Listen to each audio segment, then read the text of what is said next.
Sebenarnya mulai kelas 2 SD. Jadi gini, dulu itu awal-awal sering nggak ada niat buat pengen beneran cari duit, tapi dulu itu cuma ngikutin tren. Dulu di sekolah itu, kalau saya tahu yang stick gitu gak? Iya. Buat es krim gitu. Iya, tahu. Nah, jadi kan kalau kesilang itu menang gitu Betul. kan. Jadi kayak main sama teman.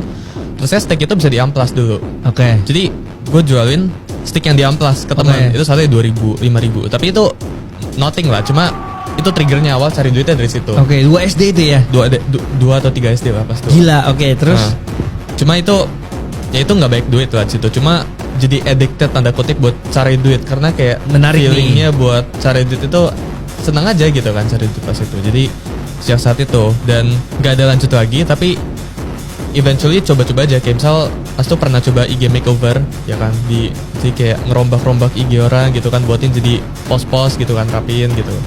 Itu kelas 4, kelas 5 gitu kan. Terus saya pas di SMP coba-coba jadi YouTuber gitu kan, gak berhasil, coba-coba jadi pesulap gitu kan. Masih ada semua videonya, archive-nya itu masih ada gitu kan. Terus saya coba jualin alatnya gitu kan, itu gak berhasil juga. Terus saya big thing-nya itu pas COVID. Jadi COVID hit, terus saya kan semuanya di rumah kan. Pas itu aku buat konten tentang game. Nah gamenya ini awalnya buat konten doang, buat cari attention. Jadi kayak beneran iseng doang, bukan buat Game apa yang kamu main waktu itu? Growtopia namanya. Oh, itu kan udah berhubungan sama kripto? Oh belum. Oh, belum. Iya, cuma kayak pas dulu main aja dan ada currency namanya Diamond Lock Channel lah. Okay. Currency gamenya gitu kan. Itu dijual beliin lah. Itu dari gamenya ilegal cuma ya bisa kena ban dari gamenya. Tapi ya kita ibaratnya kita nge-break rules dari gamenya lah kayak gitu lah buat ngejual beliin currency di gamenya gitu. Tapi dapat duit besarnya bukan dari situ. Dari mana? Duit besar itu dari manage IG orang. Jadi manage IG Ini ada agency? ya semacam agency lah. Oh. Gitu. Tapi dulu aku nggak tahu itu namanya agency. Oke.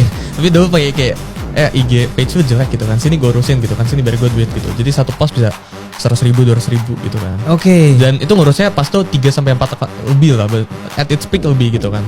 Jadi kayak gue liat kayak, oh ini account shopnya jelek gitu kan, oh ini page-nya jelek, gue buatin dulu kayak, oh, ini mau gak gue rapin, udah gue buatin gitu hasilnya gitu.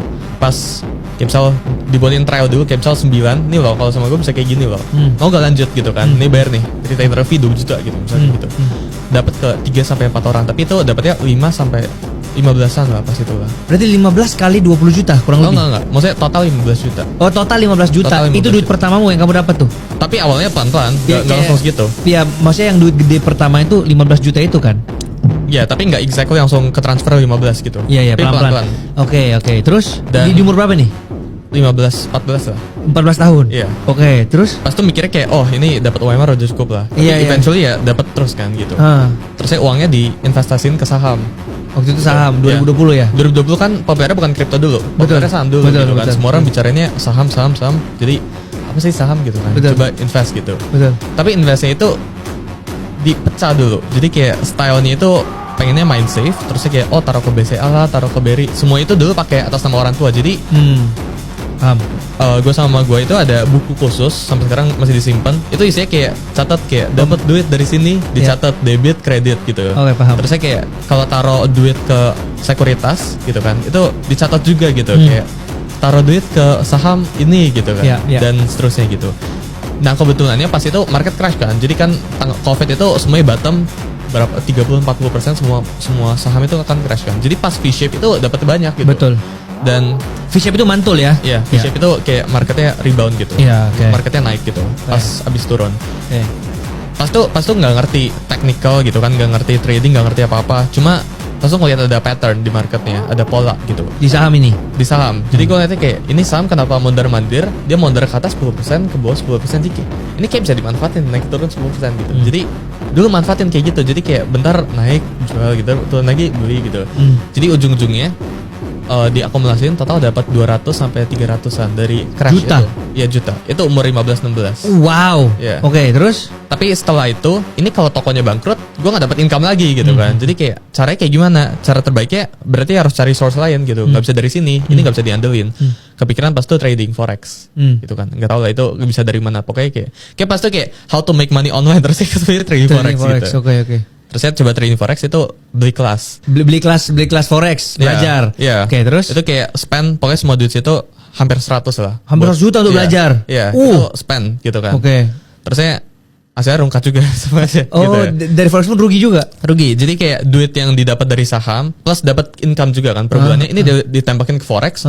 Coba-coba gagal gitu kan, nggak dapat duit gitu kan. Justru Minus. margin call-nya itu 11 kali. Jadi kayak kena likuidasinya 11 kali. Itu semua account history-nya masih ada gitu kan. Terus. Dari 200-an sisa 30-an atau 40-an something gitu Okay. kan. By the way itu bukan 200 only. Karena kan per bulannya dapat duit kan. Betul, tapi betul. duitnya nggak diinvest. Betul, gitu kan. betul. Duitnya dipakai buat forex, coba trading gitu kan.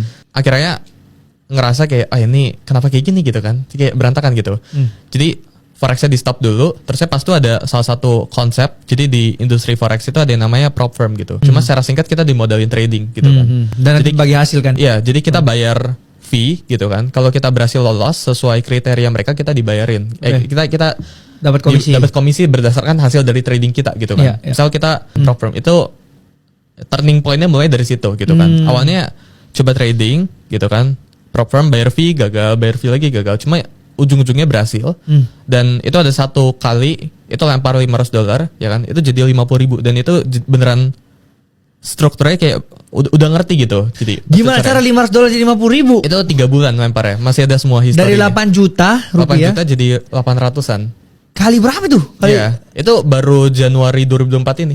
Oke. Iya, kan tetap ada income-nya kan dari game dan lain-lain. Itu ditembak pas tuh ke kripto awalnya. Kripto awalnya pas Bitcoin di 16.000 itu gue udah bacot ke semua orang kayak ini beli gitu kan.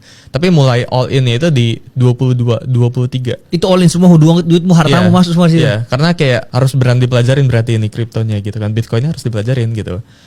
Kita harus ngerti gitu kan. White papernya dibaca gitu ya. Kayak baca dan nonton YouTube, nonton pokoknya beli course semuanya beli gitu. Dari luar negeri beli, dari itu semuanya beli gitu. Jadi kayak gue nggak pelit-pelit buat spending di edukasi enggak gitu. Itu paling penting ya. Iya, Bitcoin di 22-23 ribu itu mulai masuk. Tapi semua income itu pokoknya ditembak lah ke sana lah gitu kan. Plus kan sampai dapat dari industri prop firm kan, dari forex kan. Jadi dulu tuh cara dapat funnel duitnya itu duit yang dari forex itu dilempar ke kripto semuanya gitu. Jadi kan ini kan gak butuh modal kan, karena kita dimodalin gitu kan. Dilempar tembakin ke kripto gitu kan. Tapi pas itu Bitcoin sama ETH only. Dan ujung-ujungnya dapat duit dari sini. Ini kan growth-nya kan kenceng kan, ke atas kan. At some point itu di Q1 2024 kemarin itu ada satu kali portfolionya explode gitu kan. Kan Q1 Meledak, itu naik banget. Iya, Betul. Alts kan meledak kan. Betul. Nah itu pas itu coba di switch kan beberapa alts kan, dan ujung-ujungnya growth-nya kencang itu dapat 1,4 M di Q1 gitu kan. Total portfolio dari jadi beneran awal tahun itu cuma 250-an jadi 1,4 M gitu kan. Dan itu lumayan shocking gitu kan. Tapi pas lagi cycle turunnya itu drawdown-nya cukup parah juga. Itu jadi sisa 500, 600-an something kayak gitu kan. Dan gue ujung-ujungnya buat community kan. Dan community itu jadi nge-support buat jadi salah satu income plus dari forex ini gitu kan. Jadi dua income-nya ditembakin ke crypto gitu kan. Ujung-ujungnya explosive itu portfolio-nya mulai meledaknya itu pas Q3 Q4-nya itu. Tahun lalu dong barusan ini. Iya, barusan ini meledaknya gitu. Dan sekarang kan emang lagi drawdown ya udah gitu, kayak gitu. Dan ujung-ujungnya ya dapat di angka segitu. Ya, gitu. tapi maksudnya kan 99% trader itu gagal kan. Ini secara data yang kemarin Koendru ngomong di sini sih. Iya. Itu kamu setuju nggak dengan hal itu? Iya, datanya tuh 99,7%. Iya. Iya. Berarti kamu di 0,03%. Ya, sebenarnya tapi cara ngitungnya bukan kayak gitu. Tapi kayak sebenarnya normal sih. Kayak misal bisnis sebenarnya juga semua orang gagal, cuma kan gak ada datanya. Ya kan? Kayak misal trading tuh kelihatan 99% gagal gara-gara kan orang sign up gitu kan. Kelihatan. Terus kayak ini rungkat atau enggak kan kelihatan kan dari sisi brokernya kan.